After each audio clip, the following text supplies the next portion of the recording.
Benvenuti a Dietro le Quinte, in questa puntata L'Imbianchino di Donald Churchill con Manuela Villa, Martufello e Nadia Rinaldi, regia di Claudio Insegno. Marta Valenti, ricca e affascinante signora dell'alta borghesia, è appena rientrata dalle vacanze trascorse con il suo amante. La presenza in casa di un imbianchino darà vita a una serie di equivoci e situazioni esilaranti. Ascoltiamo l'intervista con i protagonisti. Teatro Braco con L'Imbianchino, una frizzante commedia. Siamo qui con i protagonisti che ci sveleranno subito la particolarità dei loro ruoli. È un imbianchino che dice delle bugie e recita durante la commedia. Sì, perché lui fa l'imbianchino, però è come tutti gli uomini del mondo che sotto sotto sognano di fare l'attore. Manuela, com'è il tuo personaggio? Io sono la padrona di casa che si ritrova all'improvviso l'imbianchino che ancora non ha finito il suo lavoro e quindi, siccome tradisco mio marito, approfitto della sua presenza. Un pregio e un difetto dei vostri personaggi, qual è? Ma il difetto è che mi fanno sempre fare la cornuta a me, quindi anche qui torno a ricoprire questo ruolo. Il personaggio è molto divertente, inizierà che è abbastanza arrabbiata, ma si addolcerà molto durante lo spettacolo il mio ruolo, quindi grazie all'imbianchino, ecco, non dico altro. Manuela, qual è la parte più bella dello spettacolo secondo te, o la battuta che preferisci? No, non posso dirla.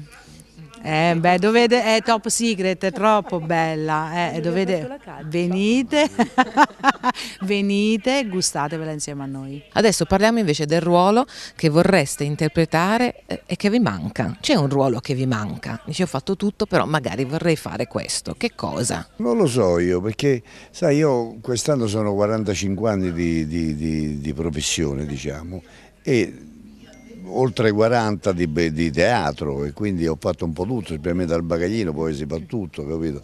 I ruoli comici, poi piano piano ho fatto anche delle altre cose, non proprio comiche, brillanti come queste, no, ma va bene così, sì. Manuela. Spero di essere in crescita e poter avere la possibilità di fare tanti ruoli. Intanto ho avuto grandi ruoli da fingitore e sono orgogliosa di questo, un grande maestro quindi.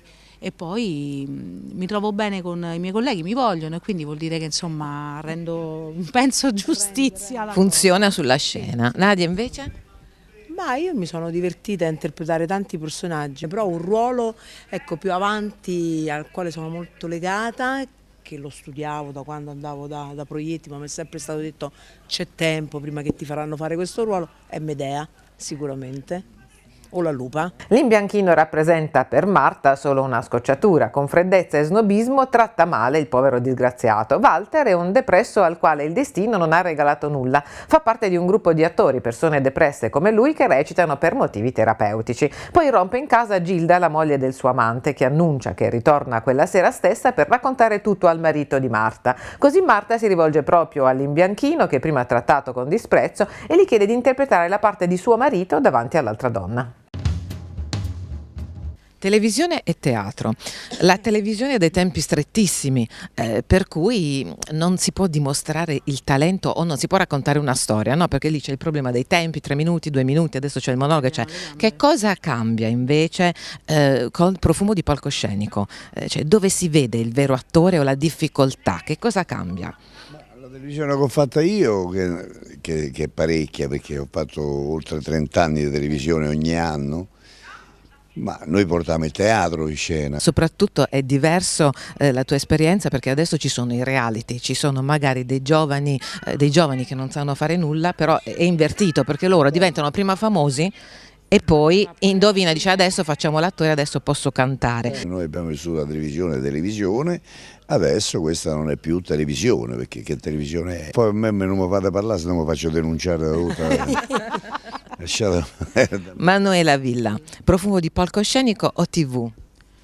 Beh, palcoscenico è diretto contatto con il pubblico. È vero che con la TV si entra nelle case, però la TV di oggi, allora se io ti devo parlare di quello che ho fatto in passato, dei festival meravigliosi con l'orchestra, dove si cantava, dove si ballava, si recitava, ti dico sì.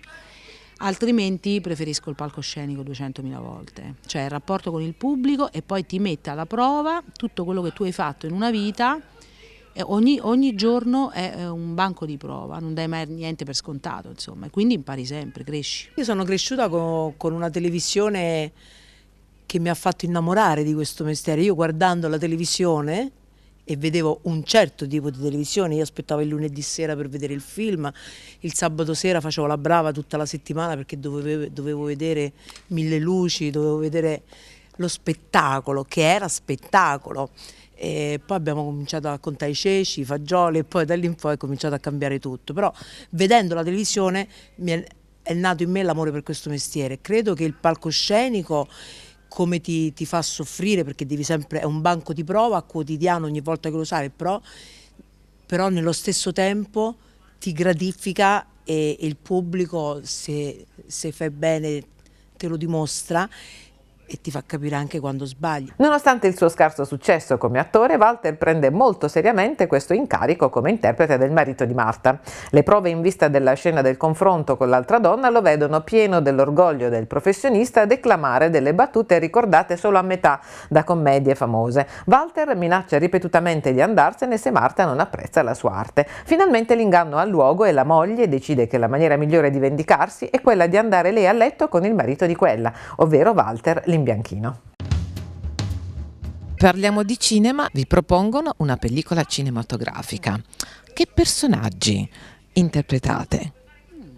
Io non ho di questi problemi perché il cinema non mi ha mai amato e non mi amerà mai, perché il cinema di me dice che io sono una maschera riconducibile al bagaglino e quindi non mi chiamano per questo, ma non mi sono mai creato il problema, non me ne frega niente. Tu Manuela, che cosa ti piacerebbe interpretare? Caratterialmente mi sento molto nel ruolo comico, brillante, però sono anche una molto che mi piace anche il drammatico, perché del resto chi è molto comico riesce pure a essere drammatico. Io lo sono quando canto, interpreto cose abbastanza importanti, quindi ho una drammaticità dentro. A volte un ruolo, neanche un attore, più l'attrice comica risulta come un'attrice con poco spessore, poi si cresce e la vita insomma ti mette di fronte a una maturità che raggiunge anche forse prima del previsto e sicuramente dei personaggi un po' più forti di carattere, magari anche diversi completamente da quelli che ho interpretato, mi piacerebbe. Che consigliate ai giovani che vogliono intraprendere questa professione oggi? Che cosa bisogna fare? No, di studiare però recitazione, perché non c'è una persona che può insegnare a recitare a un'altra persona, a meno che quell'altra persona non ha delle doti e delle qualità e quello che insegna gliele sa estrapolare, ma un asino non può diventare parenne, ma manco se si pare battezzare 100.000 volte, quindi nessuno può insegnare a recitare a un altro se non ce l'hai dentro. Devono studiare a scuola perché bisogna saper parlare bene l'italiano. Se tu sai parlare bene l'italiano, mi rivolgo a te giovanotto che vuoi fare questo mestiere, se sai parlare bene l'italiano, no, guarda Bonolis, non lo prendi mai in castagna perché sa l'italiano alla perfezione, quindi ecco, prendete esempio là, studiate a scuola, poi fate questo mestiere, che forse poi un uomo di cultura, una donna di cultura è più affascinante, c'è poco da fare. Io che vengo dal laboratorio di proietti, chiamavamo Gigi appunto il nostro maestro, lui ci ha sempre detto una cosa: voi siete stati scelti perché in ognuno di voi abbiamo già visto che c'era un qualcosa su cui lavorare. Io non vi insegno, io vi metto a conoscenza delle vostre capacità che purtroppo non sapete gestire o non sapete di possederle. 3 caratteri a confronto, 3 ossessioni diverse tipiche della nostra società, per un finale a sorpresa. Sarà Limbianchino ad esprimere con la sua emarginazione tragicomica quanto l'uomo di oggi viva un'esistenza arida, stereotipata ed angosciosa. Limbianchino è un testo d'impatto comico ma che nasconde uno spessore umano e psicologico molto profondo, che parla delle paranoie e dei problemi dell'uomo d'oggi. È un testo tutto giocato sugli equivoci e i qui pro quo, ricco di comicità e ironia paradossale, sospeso tra il meccanismo della farsa e una cifra grottesca che sconfina nel surreale.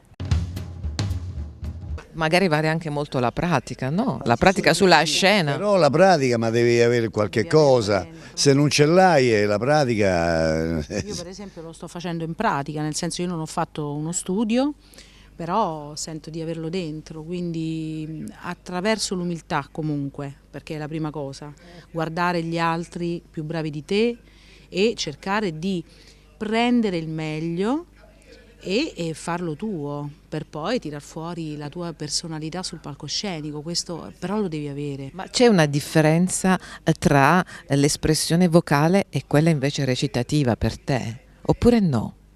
Si recita comunque?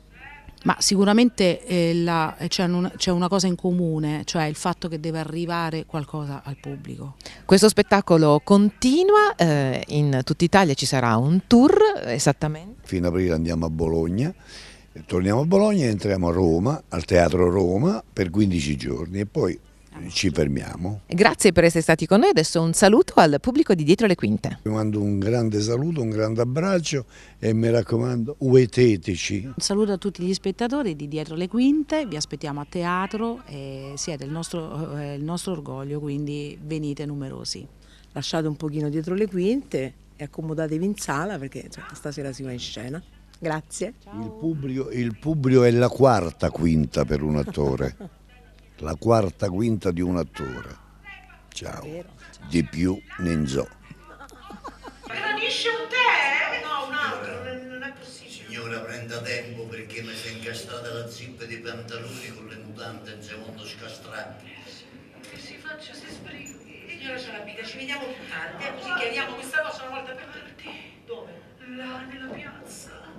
La cosa più bella che io abbia mai visto. E con questo è tutto. Per rivedere le puntate www.dietrolequintetv.com e per le vostre segnalazioni info@dietrolequintetv.com. Arrivederci alla prossima puntata.